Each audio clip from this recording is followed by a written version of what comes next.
झोपडपट्टीमध्ये राहणाऱ्यांना आहे तिथेच घर मिळालं पाहिजे। पियुष गोयल यांनी माफी मागावी। वर्षा गायकवाडांनी आता ही मागणी केली आहे। मिठागराच्या जागेवर झोपडपट्टी धारकांचं पुनर्वसन करण्याचं गोयल यांनी वक्तव्य केलेलं होतं, त्याचा मात्र त्यांनी निषेध केलेला आहे।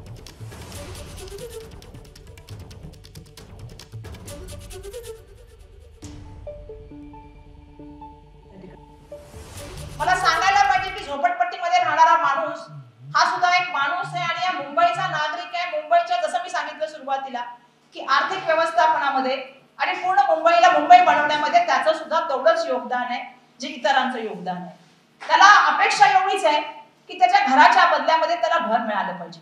परंतु आज जर आपण बघितलं जे स्टेटमेंट त्यांच्या माध्यमातून आले त्याचा सर्वप्रथम मी निंदनीय त्याची मी निंदा करते आणि त्यांनी ते स्टेटमेंट लगेच मागे घ्यावं आणि जनतेची माफी मागावी असं मला त्या ठिकाणी त्यांना सांगायचं। एबीपी माझा, उघडा डोळे बघा नीट।